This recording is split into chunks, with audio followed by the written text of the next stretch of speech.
सभी लोगों को बनना था। आज उपवास हिंदी प्राइवेट कलिसिया में आज 11वें दिन का उपवास है। तो आइए हम लोग सीधे सीधे उपस्थिति की सारणी पर आगे बढ़ते हैं। उपस्थिति में अनोखे लक्षणों की स्तुति, शैतान का सामना, उसके बाद समर्पण प्रार्थना, उसके बाद में आगमन प्रार्थना, ये सारी चीज़ों करेंगे। तो त्रिएक प्रभु शुद्ध एक और बार करेंगे। पिता को, पुत्र को और पवित्र आत्मा को आदि में अब सदा के लिए महिमा महिमा इसी को मिले। आमीन आमीन।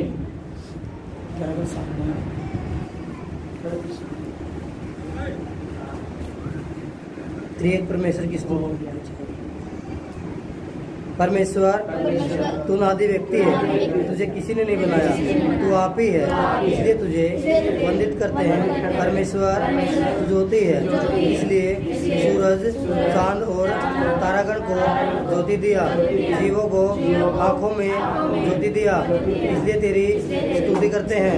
परमेश्वर तू ज्ञानी है, इसलिए स्वर्गदूतों को, मनुष्यों को और सभी जीवों को ज्ञान दिया। उसी ज्ञान के जरिए बहुत सारे भेद खुल रहे हैं। हमारे ज्ञान को तो प्रकट हुआ, इसलिए तेरी स्तुति करते हैं। परमेश्वर तो प्रेमी है, इसलिए सभी जीव एक दूसरे से प्रेम करते हैं। उसी प्रकार मनुष्य भी एक दूसरे से प्रेम करते हैं, इसलिए तेरी स्तुति करते हैं। परमेश्वर तू न्यायी है, इसलिए तू क्षमा करने वाला है, फिर भी जो गलत करते हैं उन्हें दंड देकर क्षमा करता है, इसलिए तेरी प्रणुति करते हैं। परमेश्वर तू पवित्र है, इसलिए संसार में भले ही पाप है, पवित्रता भी है। वर्षा के जलों में, फलों में शुभ्रता दिख रहा है। मनुष्य में पाप होने के बावजूद पवित्रता भी है, इसलिए तुझे प्रणाम करते हैं। परमेश्वर तू शक्ति है, इसलिए मानवों को, जीवों को शक्ति दिया, इसलिए वे चल सकते हैं, काम भी कर सकते हैं, इसलिए तुझे मंगल स्तुति करते हैं। परमेश्वर तू सर्वव्यापी है, इसलिए हर जगह तेरा प्रभाव अर्थात प्रेम, जीवन, पवित्रता, तेरे कार्य, तेरा संरक्षण दिख रहा है, इसलिए तेरी नित्य मंगल स्तुति हो। परमेश्वर तू बेडोल है, इसलिए हम जो पापी है तू हमारे नज़र में नहीं आता, और तू नज़र में आने वाला परमेश्वर नहीं है। फिर भी किसी को दर्शनों में, किसी को सपनों में प्रकट होता है, इसलिए तुझे हृदय से वंदित करते हैं। परमेश्वर तू स्वतंत्र है, स्वेच्छक है, तुझे किसी के सुझाव की जरूरत नहीं। सब कुछ तू अपने इच्छा के अनुसार कर सकता है, इसलिए तुझे हृदय से वंदित करते हैं। हे ईश्वर, धन्यवाद करते हैं कि अपने सुंदर लक्षण स्वर्गदूतों को, मनुष्यों को दिया है। स्वर्गदूतों में एक दूत पापी ठहरकर तेरे सद्गुणों को अपने में नहीं रख सकता, उसी प्रकार सारे मनुष्य भी पापी ठहरकर तेरा गुण अपने में से निकलवा रहे हैं।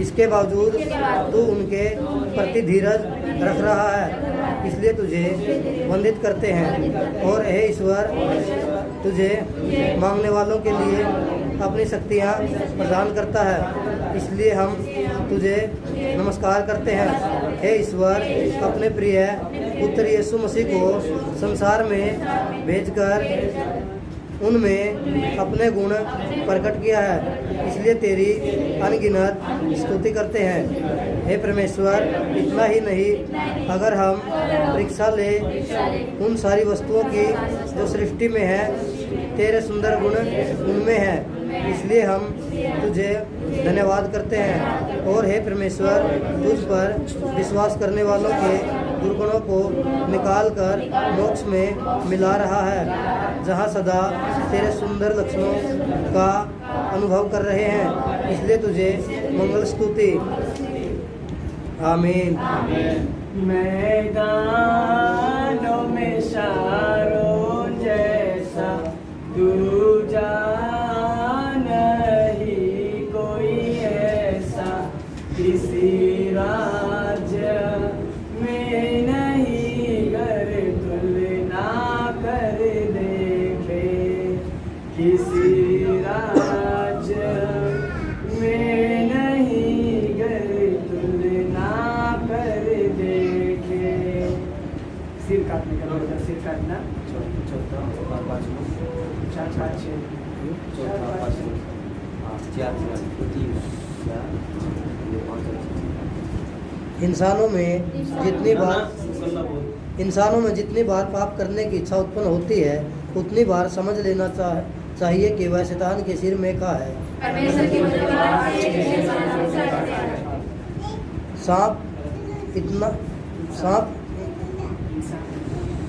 सांप इंसान के अंगूठे पर फूंक कर अपने बिल में लौट जाता है, इसके बावजूद उसका फूका हुआ श्वास सारे शरीर में फैल कर सड़ जाता है। उसी प्रकार न जाने कब का फूका हुआ पाप आज तक चला आ रहा है, यह भी उसके सिर में का है। 10 आज्ञाओं को याद करने पर क्या जान पड़ता है? परमेश्वर की आज्ञाओं के विरुद्ध पाप करने की इच्छा इंसानों में पैदा होती है, यह भी शैतान के सिर से जुड़ा हुआ है। परमेश्वर के द्वार से सिर काटते। शैतान ने कई लोगों में ऐसा ख्याल पैदा कर रखा है कि परमेश्वर है ही नहीं, यह ख्याल भी शैतान से जुड़ा हुआ है। परमेश्वर के द्वार से सिर काटते। शैतान ने सभी कारणों से कसम से बराबर मौत को इंसानों में बिना दिखाने जब की रूप के साथ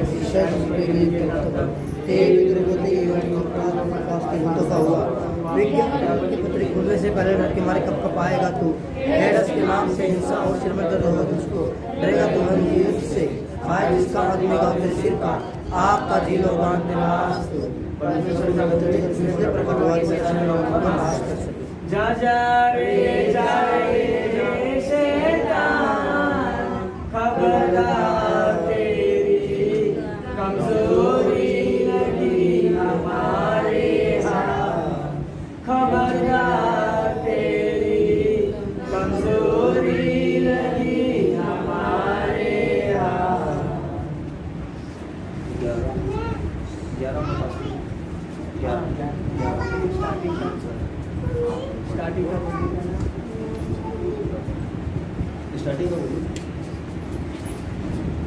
ठीक है।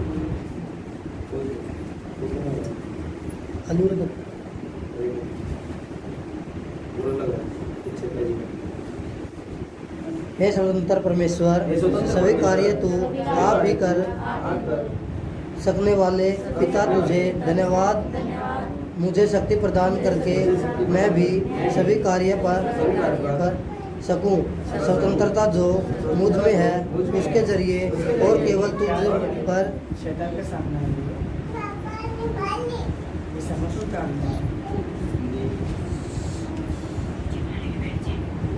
शैतान का सामना करने का सूत्र आरंभ प्रार्थना, इसके बाद 11वां बोलना।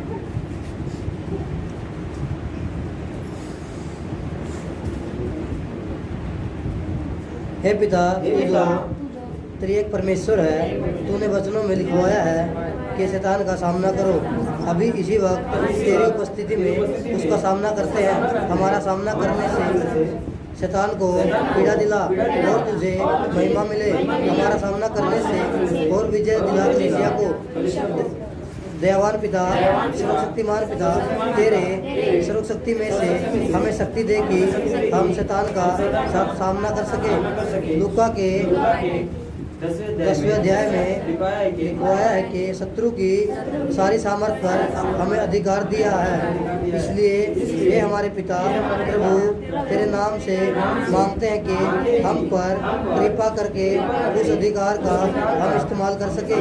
सर्वलोक को सृजनहार पिता के नाम से सर्वलोक का उद्धारक लोग का उद्धार किए उद्धार यीशु प्रभु के नाम से लोग का सहायक बन के तैयारी कराने वाले पवित्र आत्मा पिता के नाम से एक परमेश्वर के नाम से वायुमंडल के बंधनों में बंधा हुआ हे शैतान के चेलों, हे अशुद्ध आत्माओं के झुंड, भूतों, चुड़ैलों, पिशाचों, हम तुम्हारा सामना करते हैं और तुझे डांटते हैं।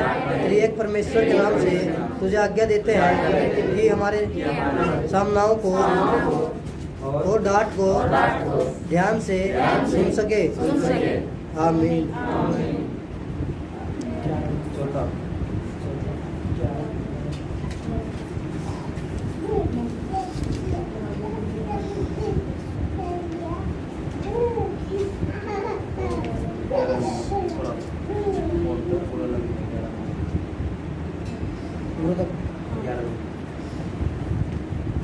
हे शैतान, तू कहता है कि हम पर आक्रमण करेगा। क्या हमें इस बात की खबर नहीं? हमें पता है कि हमारे प्रार्थना करते ही तू आक्रमण करता है। तू कितना ही बुद्धिहीन है, यह तेरे कहने से पता चलता है। हे शैतान, प्रभु यीशु के चेले भक्तजन संसार के लिए पहले सदी में ही प्रार्थना किए थे, तब तू कहाँ गया था? अब हम प्रार्थना करते हैं। प्रार्थना करते समय हमें पूछने वाला तू कौन है? तू अशुद्ध आत्मा है, तभी तू अपनी बुद्धि दिखाता है। हे शैतान, आमीन।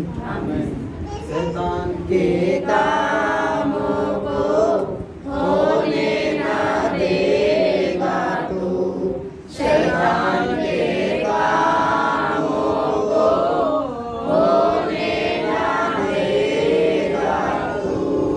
पाताल लोक में उसको भेज देगा तू। पाताल लोक में उसको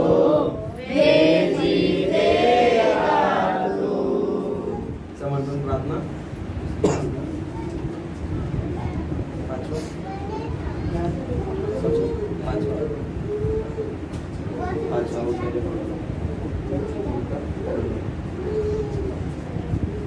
हे ज्ञानी परमेश्वर, तू ज्ञानी होने के कारण मेरे कष्ट, मेरे मन के इच्छाओं को तुझे बताने से पहले ही तू जानता है, इसलिए तू मेरे मन के इच्छाओं को पूरी कर सकता है।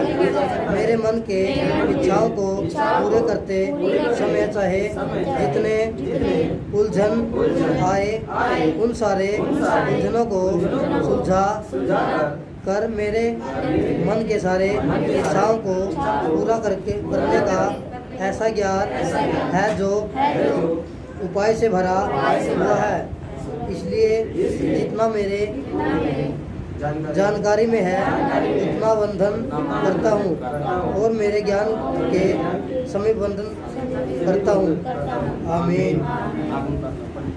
चांदी सोना ले चाहूना किंचित भी मेरे लिए मैं कभी मर्जी से बरबू तेरे नियमों जैसे बहु तायत से इस्तेमाल लो ज्ञान सारा ले तन मेरा ये ले तेरे काम के लिए कर ले प्रभु प्रतिष्ठा। आगमन प्रार्थना। मसीह लोग कहते हैं कि चिन्ह होने के पश्चात आगमन होगा। प्रार्थना करनी चाहिए उनके लिए जो कहते हैं के सारे जिन्हें हमेशा से ही है और एक समान ही है, और यह सब पहले से ही है, नया कुछ भी नहीं है। कौन से साल, कौन से जिन्हें पूरे हुए, कौन से देश में हुए, और कौन से नए अंतरिक्त जिन्हें पवित्र शास्त्र में नहीं है, वे सारे लिखित रूप में आने के लिए प्रार्थना करनी चाहिए। परमेश्वर कृपा कर के ऐसे भक्तजनों को चुन जो आगमन के चिन्हों को लिखकर संसार को दिखा सके, तुझ पर विश्वास करते हैं और तुझे धन्यवाद करते हैं। आमीन। बादलों पर दूल्हा यीशु आएगा जब मिलने, बादलों पर दूल्हा यीशु आएगा जब मिलने, बादलों पर हम भी जाकर हालेलुया गाएंगे, बादलों पर हम भी जाकर हालेलुया गाएंगे, हालेलुया हालेलुया हालेलुया यीशु को, हालेलुया हालेलुया हालेलुया आमीन। आइए ग्रुप सब लोग बैठ जाएंगे, वचन निकालेंगे। मार्कुस समाचार, मार्कुस उसका 5वां अध्याय,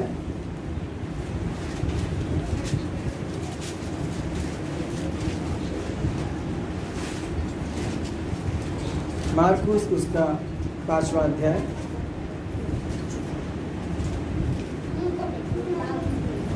16-17। देखने वालों ने उसका जिसमें दुष्ट आत्माएं थी और सूअरों का पूरा हाल उनको कर सुनाया, तब वे उससे विनती करके कहने लगे कि हमारी सीमा से चला जा। आमीन। प्रार्थना करेंगे। पहले प्रभु जी मैं धन्यवाद करता हूँ पिता, तेरा वचन प्रभु कैसे भी तुम नाम से खड़े होकर बात कर, तुम्हें तुम्हारे भीतर में आत्मा बात करेगी। मसीहा मुझ निर्बुद्धि निर्ज्ञानी मनुष्य को प्रभु अपने लहू से प्रभु शुद्ध करके तेरी आत्मा मुझे समा, और तू स्वयं तेरे बच्चों तेरे कलीसिया से बातें कर। छोटी सी प्रार्थना हमसे बात करने वाले प्रभु यीशु मसीह के महान नाम से मैं मांगता हूँ, कबूल कर। आमीन। पिता पुत्र पवित्र आत्मा तेरे प्रभु की आशीष तुम पर, तुम्हारे परिवार, तुम्हारे कामकाजों पर सदा सर्वदा बनता रहे। आमीन। प्रभु की महान कृपा से परमेश्वर ने हमें इस उपवास के दिन के 11वें दिन प्रवेश किया है। प्रभु का शुक्राना करते हुए आज सोमवार भी है, चंगाई सभा भी है, तो हम लोग चंगाई सभा के वचनों को उसके सलीब के द्वारा हम लोग ध्यान करेंगे। तो जो वचन हमने पढ़ा मार्कुस समाचार उसका 5वां अध्याय उसका 16-17 फिर से पढ़ेंगे। देखने वालों ने उसका जिसमें दुष्ट आत्माएं थी और सूअरों का पूरा हाल उनको कर सुनाया, तब वे उससे विनती करके कहने लगे कि हमारी सीमा से चला जा। आमीन।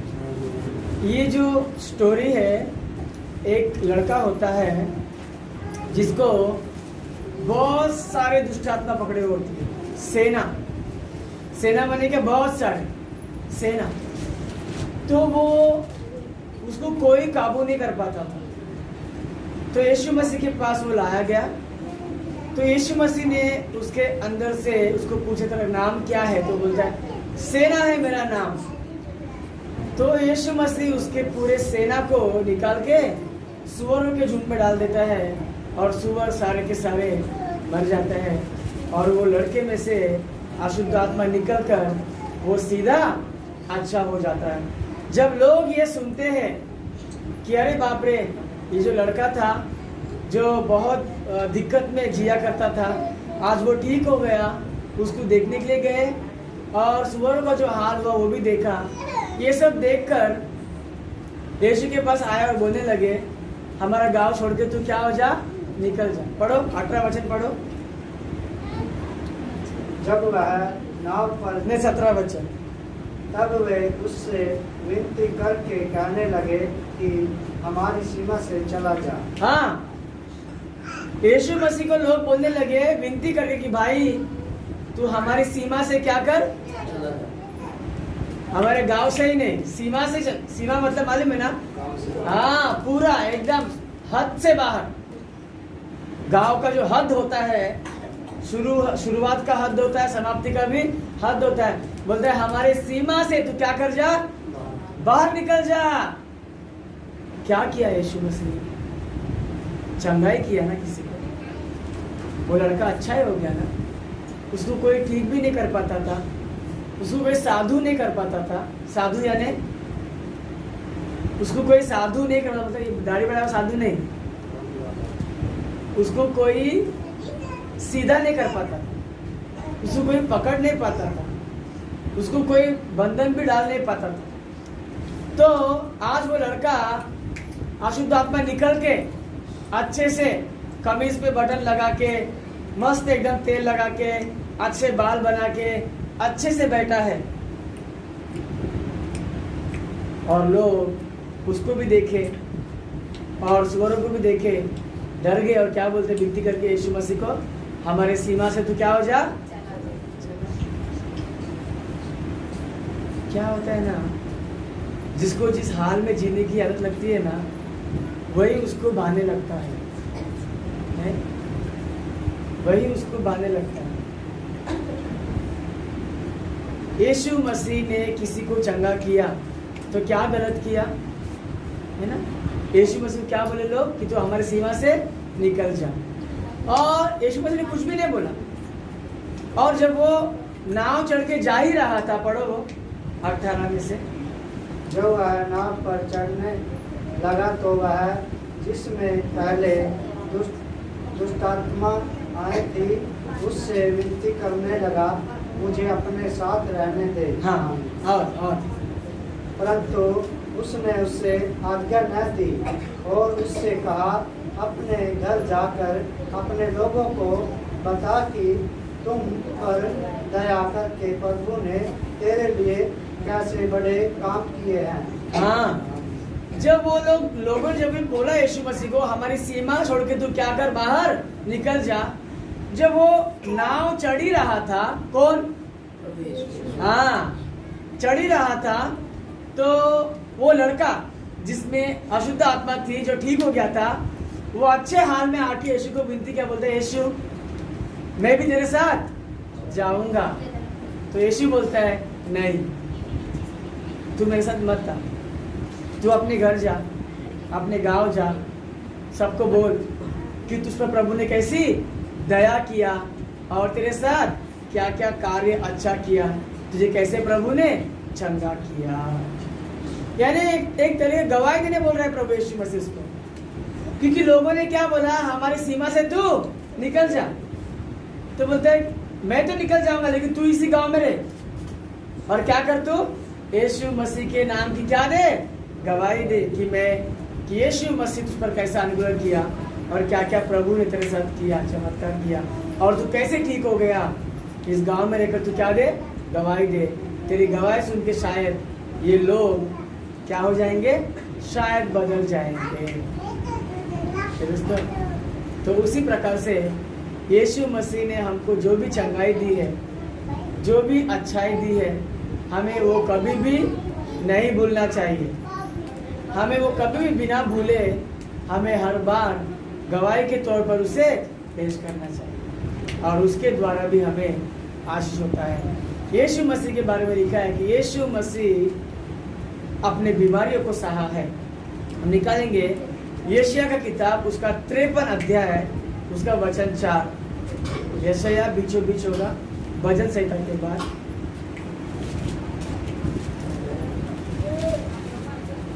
यशायाह अध्याय 53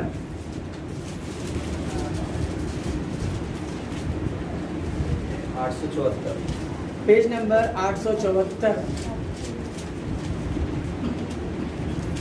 चौथा वचन पढ़ो। 53 अध्याय चौथा वचन। निश्चय उसने हमारे रोगों को सह लिया और हमारे ही दुखों को उठा लिया, तो भी हमने उसे परमेश्वर का मारा कूटा और दुर्दशा में पड़ा हुआ समझा। हाँ, निश्चय उसने हमारे रोगों को क्या क्या बोलते हैं, सहा है। हम बोलते ना कि मैंने कितना दर्द सहा है ना, वो यीशु को भी नहीं मालूम। ऐसे भी बोलने होते हैं, कोई बीमारी में बोलते हैं मैंने बीमारी में कितना दर्द सहा है, वो किसी को नहीं मालूम, यीशु को भी नहीं नहीं नहीं नहीं नहीं, यीशु को नहीं मालूम, ऐसा कुछ है ही नहीं। दोबारा पढ़ेंगे हम लोग। निश्चय हाँ, उसने हमारे रोगों को सह लिया। बस, निश्चय उसने हमारे रोग उसके रोगों को नहीं, किसके रोगों को, निश्चय उसने हमारे रोगों को सह लिया है, इसीलिए वो शरीर पर अपने रोगों को सहा, अपने श्रापों को सहा, ठीक है, और अपने सारे बुरे व्यवहार को सहा, अपने सारा बोझ उसने अपने पर ले लिया। ये सारा संसार का बोझ लेकर वो श्रापित हो गया, और सलीब पर वो क्या हो गया, सलीब पर उसी को मारते हैं जो श्रापित होता है। और यीशु मसीह बिना कोई पाप किए ही अपना पूरा पाप उसने किसके सर ले लिया, अपने सर ले लिया। इसीलिए वो देखो, उसने अपने रोगों को सहा, मतलब अपने रोग उसने अपने पे ले लिया। इसके लिए वो सहना किसको बोलते हैं, अभी मेरा रोग है, ठीक है, ये कैसे सहेगा, क्योंकि मेरा रोग जो है वो उस पे जाएगा, तो वो क्या करेगा, सहेगा। वैसे यीशु मसीह ने अपने रोगों को क्या क्या बोले मेरे को, सहा है। रोग ही नहीं दोस्तों, उसने कोड़े भी सहे, उसके मुंह पे थूका गया, वो भी सहा। हम तो किसी का झूठा पीने के लिए भी कतराते हैं, झूठा किया है मैं क्यों पीऊँ, लेकिन यीशु ने क्या किया, उसके मुंह पर थूका, लोगों ने सरेआम सबके सामने सहा, उसने उसको थप्पड़ मारा, खींच के फाट कर जो थप्पड़ मारा, मालूम है आपको कैसा आवाज आया, क्या गलती किया। अपन तो पुलिस को भी बोलते हैं, ओ साहब जी क्या गलती है बोलो, मारने का नहीं, ऐसा मेरा क्या गलती है बोलो मेरे को पहला, ऐसा नहीं है कि तुम पुलिस से मतलब मेरे पे हाथ उठाए, ऐसा भी बोलते हैं, बोलने वाले बोलते हैं, हाँ मालूम है। मगर इसने कुछ भी नहीं बोला, किसने, क्योंकि वो सह रहा था, पूरे संसार के पाप कर रहा था, वो सह रहा था, वो सहने के लिए आया, इसके लिए वो किसी को भी कुछ भी नहीं बोला। ऐसा लिखा है वो अध्याय में, जैसे मेंढा मालूम है ना, मेंढा जैसे ऊन कतरने वाले के पास चुपचाप रहती है ना, कुछ बोलती है क्या ऊन, मेंढा जब उसका ऊन कतरते हैं ना मशीन में से, तर तर तर तर तर तर तर तर तर तर, देखा ना गांव में, हाँ उसका ऊन क्या, हाँ कुछ बोलता है क्या, वो चुपचाप रहता है, उसी में लिखा है नीचे नीचे नीचे, हाँ पढ़ो, सातवां बच्चन।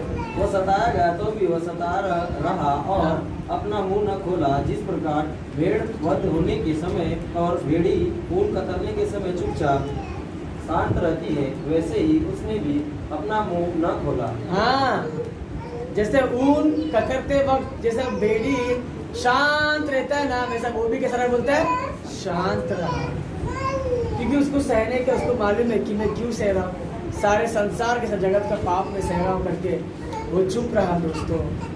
और हम लोग अगर कलीसिया में कोई कुछ बोल दिया तो कलीसिया में करते हैं, घर में कोई कुछ बोल दिया मैं आज से घर पे नहीं आऊंगा, ऐसा भी बोलते हैं, बच्चे लोग बोलते हैं, मालूम है। वो आपको पता है ना, जम्मू चला गया, उसका दूसरा बेटा है, इतना बड़ा है भाई, 10वीं में है, 11वीं में है, अभी वो बोलता है ज़्यादा मुझे दबाना मत माँ, वरना मैं भी निकल जाऊंगा। बेनी, मैं तो कुछ नहीं बोलता हूँ, मैं बोल के मैं दुश्मन बन जाऊँ,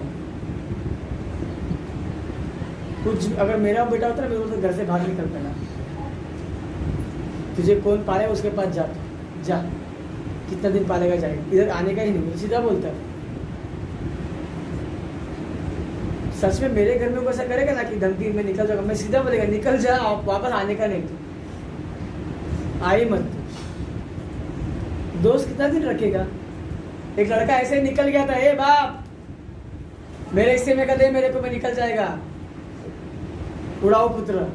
बाप ने दिया उसका हिस्सा, निकल के जा, हो गया, अयाशी किया, दोस्तों में गया, सब कुछ किया। कब तक किया? जब तक पैसे थे तब तक किया भाई। जब पैसा खत्म हो गया उसका, कोई दोस्त आया नहीं उसके पास। फिर आखिर में खुद के पेट के वांदे पड़ गए। अरे मैं तुमको खिलाया पिलाया ना, अभी मुझे खिला पिलाओ, नहीं रे हम लोग के पास नहीं है, जा तो अपना देख ले। तो सुअर को धोने का काम करता था भाई। अपना बाप राजा था, उसके घर में नौकर थे, वो छोड़ के अभी सब कुछ खत्म करके कहाँ पे आगे नौकरी करने को? अभी सुअर धोने के यहाँ नौकरी करता था। उसको खाना भी नहीं मिलता था 2 टाइम का, जो सुअर खाते थे ना वही वो खाता था। मतलब आपको पता है सुअर को जो हम लोग रोटी बनाते हैं, चावल पकाते हैं, वो जब खराब होता है ना वो उसको देते हैं, बराबर ना, और वो खाता है। और वो भी लड़का भी वही खाने लगा। क्या करेगा, मजबूरी है, कोई नहीं देख रहा है। खाया, खाते का तो याद आया, अरे मेरे बाप के पास नौकर चाकर है, मैं जाके उसे माफी मांगेगा, बोलेगा इधर नौकरी कर रहा हूँ, वही नौकरी मैं तेरे पास करूंगा बाबा। नौकर समझ के रख ले काम पे, बेटा नहीं तो सही, क्या समझ के रख ले? हाँ, तो गया बाप, मुझे काम दे दे। बाप गया, उससे गले मिला, नौकर चाकर को बोला, ए मेरा बेटा पहला मर गया था मगर अभी क्या हो गया, जिंदा हो गया, आया मेरे पास, इसको नहलाओ, इसके पाँव में नए जूते पहनाओ, उसके हाथ में अंगूठी पहनाओ, उसको अच्छे रेशमी कपड़े पहनाओ और बड़ा दावत बुलाओ, पूरे गांव में सबको खाना है आज करके। उसने मेंढे बकरे बिकरे कटवाए खाने के लिए। क्यों? उसका बेटा है इसके लिए। वो तो गया था नौकर बनने के लिए, उसको पिता ने क्या किया, वापस बेटा बनाया। जब उनको मालूम पड़ेगा ना कि बाहर इज्जत नहीं है मेरी, तब मालूम पड़ेगा। और कब मालूम पड़ेगा? जब बाहर खुद जाएगा तब मालूम पड़ेगा ना। जब तुम नहीं मज्जा मज्जा मज्जा मज्जा मज्जा मज्जा मज्जा मज्जा मज्जा मज्जा, तो क्या उसको खाक मालूम पड़ेगा? वो तो और तुमको भाव दिखाता है। ये मैं तुम लोग को देख के नहीं बोल रहा हूँ, ये मैं मेरे घर की कहानी बोल रहा हूँ। आप लोग को मालूम है मेरा भांजा निकल गया घर पे से, मालूम है ना? हाँ, तो उसका भाई है वो ऐसा बोलता है। तो मैं मेरा ही स्टोरी आप लोगों को बोल रहा हूँ। मेरी माँ तो ऐसी नहीं थी भाई बचपन में। मैं तो एक लौता बेटा था मेरे माँ का, 3 बहन है मेरे को। इतना प्यार कभी नहीं मिला। फाड़ फाड़ फाड़ फाड़ करती थी प्यार, लेकिन दिखाती नहीं थी ऊपर से, बिल्कुल नहीं दिखाती थी मेरे को प्यार। जब मैं सोता था तब मैं बीच में मेरी माँ मुझे प्यार क्यों नहीं करती है। सब लोग बोलते हैं दुनिया में कि तू अकेला बेटा है, तेरी माँ से बहुत प्यार करती है, लेकिन मुझे कभी दिखा क्यों नहीं। फिर मैं जल्दी सो के ना सोने एक्टिंग करता था बचपन में। तब मेरी माँ मुझे कितना प्यार करती थी, मुझे पप्पी लेती थी, क्या क्या बोलती थी पापा से। ये बेटा मैं सोचती थी कितना अच्छा होएगा, लेकिन ये कितना मस्ती करता है, ऐसा करता है। मेरा बहुत दिल होता है, वो मैं सुनता था तब मेरा दिल बदलता था। मेरी माँ बहुत प्यार करती है मेरे साथ करके। तो यीशु मसीह भी अपने को बहुत प्यार करता है दोस्तों, प्यार करता है तभी तो ना सहा अपनी बीमारी को, वरना क्यों सहेगा? हाँ, वरना क्यों सहेगा? आजकल बाप सहते हैं तो बेटा सोचते हैं कि कितना पैसा खर्चा हो गया। कोई को होते हैं भाई, तुम लोग नहीं है, मैं दुनिया की बात कर रहा हूँ, दुनिया की बात कर। दुनिया ऐसी हो गई है अभी, सब मनी माइंड हो गया है, पैसा। दोस्तों यीशु मसीह में बने रहो। उसने अपने रोग सहे हैं, उसने अपना सब कुछ सह लिया है और चुप रहा। थप्पड़ खाया उसने। और तुम लोग को कोई बोलेगा क्या तुम बड़ा अपना खुद का भगवान छोड़ के औरों के भगवान के अपना लिया, ये सुन के तुमको लाज आता है और चर्च में दिखना बंद परसों से। है ना? बोलेंगे, मैं आपको लिख के देता हूँ। अगर आज तक कोई नहीं बोला ना, आगे तुमको मिलेंगे बोलने वाले।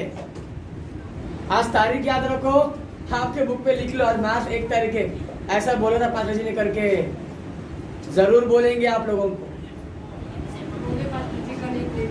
देखो निकला। क्या तुम लोग अपना भगवान छोड़ के किसी और के पास जाते हो? ये तुम लोग कैसा कर रहे हो? ये अच्छा नहीं होगा तुमको। दल बदलू बोलते हैं भाई, नीचा देखते हैं भाई। हाँ? अरे सच क्या है वो अपने को मालूम है। सच क्या है वो अपने को पता। बिल्लू जी मर गया, हाँ मैंने ग्रुप में डाला था, क्या फायदा? ये तो अच्छा है, बेचारा उपवास भी था बोलता है। उसकी बेटी बोलती थी पापा ने 2 दिन से उपवास पकड़ा था। उपवास वो पकड़ता है बंदा। हाँ मैं बोला कोई बात नहीं, अच्छा मरण मिला, चलते फिरते अच्छा सेहत में गया, अच्छा है। वरना कोई कोई तो खटिया पे 2-2 साल पड़े रहते हैं और सोचते हैं कि प्रभु मुझे मौत कभी देगा, मुझे मौत कभी दे, मैं सह नहीं सकता हूँ, सह नहीं सकता हूँ। मौत मांग लेते हैं लेकिन नहीं मिलता है। बहुत उसको समझा के बुझा के सब करके क्या क्या करके आया है। जिंदगी में कुछ भरोसा नहीं है। कल था, आज काम पे गया, सुबह आज भी था, सूरज सर पे आ गया, नहीं रहा। लेकिन हम लोग को प्रभु ने आज का सांझ भी देखने को दिया। प्रभु की मर्जी से कल सूरज भी देखने को मिलेगा, उसका शुक्रिया अदा करो। हम जिंदा है, उपवास रहो, प्रार्थना करो। अपना कभी आखिरी दिन अपने उसको मालूम था क्या? बेचारा काम पे गया, वो 6 बजे काम पे गया बोलता है। अच्छा खासा था, बुखार नहीं, कुछ नहीं कुछ नहीं कुछ नहीं।